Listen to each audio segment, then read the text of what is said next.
বাংলাদেশে আগামী দিনে কোনো পাকিস্তানপন্থীও থাকবে না, কোনো ভারতপন্থীও থাকবে না।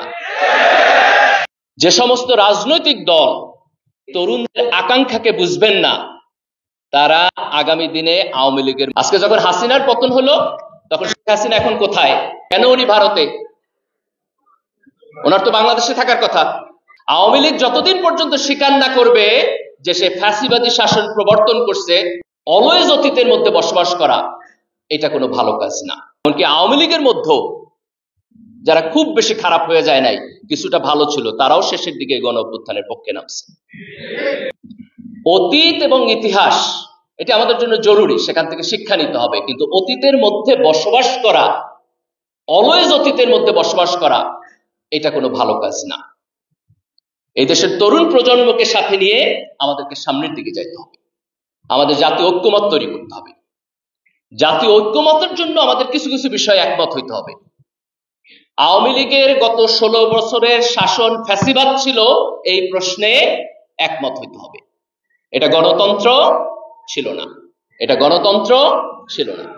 আওয়ামী লীগ যতদিন পর্যন্ত স্বীকার না করবে যে সে ফ্যাসিবাদী শাসন প্রবর্তন করছে, ততদিন পর্যন্ত তাকে গণতান্ত্রিক রাজনৈতিক দল হিসাবে বিবেচনা করা যাবে না।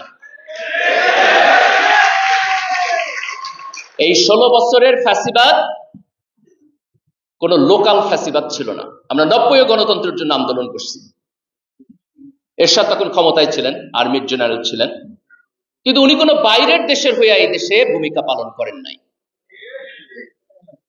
যখন এরশাদের পতন হইল, এরশাদ জেলে গিয়েছেন, জেলে থেকে উনি 5টা ইলেকশন জিতছেন।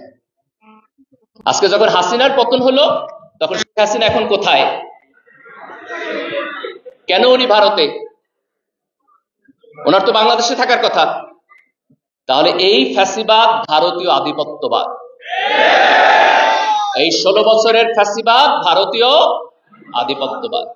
এই দেশের তরুণ প্রজন্ম এই আধিপত্যবাদকে না বলেছে। বাংলাদেশে আগামী দিনে কোনো পাকিস্তানপন্থীও থাকবে না, কোনো ভারতপন্থীও থাকবে না। এই দেশে আমরা বাংলাদেশপন্থী, এই দেশে আমরা বাংলাদেশপন্থী। বাংলাদেশে তার গণতন্ত্র, তার অর্থনৈতিক উন্নয়ন, তার সমাজ বিনির্মাণ, তার রাষ্ট্র বিনির্মাণ, এটি হবে আমাদের রাজনৈতিক এজেন্ডা ইনশাআল্লাহ।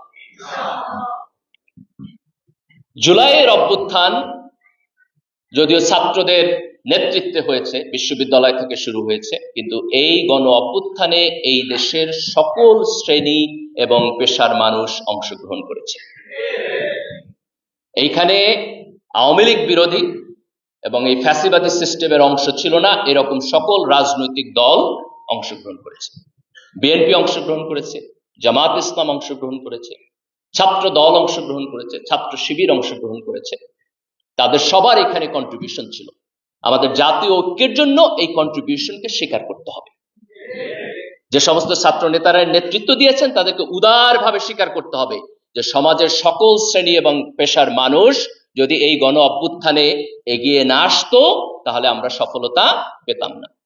এমনকি আওয়ামী লীগের মধ্যেও যারা খুব বেশি খারাপ হয়ে যায় নাই, কিছুটা ভালো ছিল, তারাও শেষের দিকে গণ অভ্যুত্থানের পক্ষে নামছে। আমি তাদেরকে ধন্যবাদ জানাই। বহু কারণে মানুষ আওয়ামী লীগ করে, মুক্তিযুদ্ধের কারণে করে, তার অন্যান্য সফিস্টিকেশনের কারণে করে, কিন্তু আপনার একটা পয়েন্ট থাকতে হবে যে কোন পয়েন্টে আপনি আপনার লয়ালটি উইথড্র করবেন। হাসিনা যদি আপনাকে নিয়ে জাহান্নাম পর্যন্ত যায়, তাহলে তার পিছন পিছন জাহান্নাম পর্যন্ত যাওয়া আপনার দায়িত্ব হইতে পারে না, কোন দেশপ্রেমিক নাগরিকের দায়িত্ব হইতে পারে না। সকল নাগরিকের এই বার থাকতে হবে যে ঠিক আছে আমি একটা রাজনৈতিক দলকে পছন্দ করি, কিন্তু কোন পর্যন্ত? তার চুরি ডাকাতি বদমাইশি যদি লিমিট ক্রস করে যায়, তাহলে সে রাজনৈতিক দল থেকে আমার যেই লয়্যালটি সেটিকে উইথড্র করতে হবে। এই কথা আওয়ামী লীগের জন্য সত্য, এই কথা বিএনপির জন্য সত্য, এই কথা জামাত ইসলামের জন্য সত্য। আমার মস্তিষ্ককে, আমার লয়্যালটিকে আমি সীমানাহীন ভাবে কারো কাছে ছেড়ে দেব না ইনশাআল্লাহ। তাহলে জুলাইয়ের গণ অভ্যুত্থানে সকল রাজনৈতিক দলের কন্ট্রিবিউশন ছিল, এটি আমাদেরকে স্বীকার করতে হবে। জাতীয় ঐক্যের জন্য এটা আমার প্রয়োজন। আমরা যদি অল্প কিছু লোক যদি মনে করে যে না জুলাইয়ের গণ অভ্যুত্থান আমি করেছি আর কেউ করে নাই, তাহলে তার মধ্য দিয়ে আমাদের যে জাতীয় ঐক্য সেটি হবে না। মুক্তিযুদ্ধের পরে আমরা এই ভুলটাই করেছি। আমরা সবাই করি নাই, আওয়ামী লীগ করছে। মুক্তিযুদ্ধের ইতিহাসকে দলীয়করণ করছে, যেই কারণে মুক্তিযুদ্ধ কখনোই এই দেশের আপামর সাধারণের চেতনা হয়ে উঠতে পারে নাই। আজকে জুলাইয়ের অভ্যুত্থানের ক্ষেত্রে আমরা যেন সেটি না করি। জুলাইয়ের গণ অভ্যুত্থানে একটি বড় বৈশিষ্ট্য ছিল যে এই গণ অভ্যুত্থানে যারা নেতৃত্ব দিয়েছে, যারা রাস্তায় গিয়ে দাঁড়িয়েছে, যারা গুলি খেয়েছে, যারা শহীদ হয়েছে, তাদের মধ্যে এই দেশের তরুণ প্রজন্মের সংখ্যা বেশি। তাদের বয়স 25, 30, 35। এটা হচ্ছে এই আন্দোলনের সবচেয়ে ওয়ান্ডারফুল জিনিস।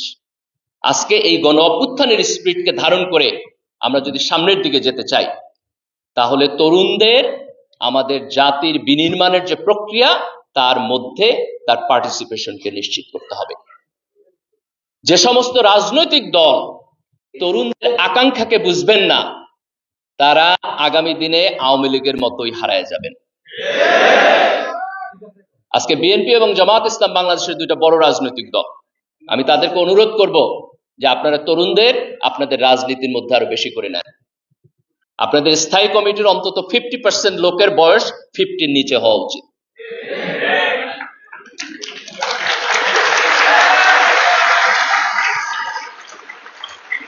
যাদের জীবন মোটামুটি রিটায়ারমেন্টে চলে গেছে, তাদের হাতে জাতির আগামী 50 বছরের ভবিষ্যৎ দিলে জাতির উন্নতি হবে না।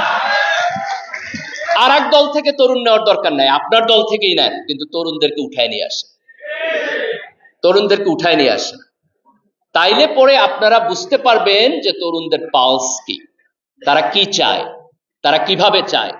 এবং এই তরুণদের সাথে যদি এই পার্টিসিপেশন রাজনৈতিক দলগুলো করতে না পারেন, তাইলে পরে সামনের দিনে আপনারা আবার চ্যালেঞ্জের সম্মুখীন হবেন।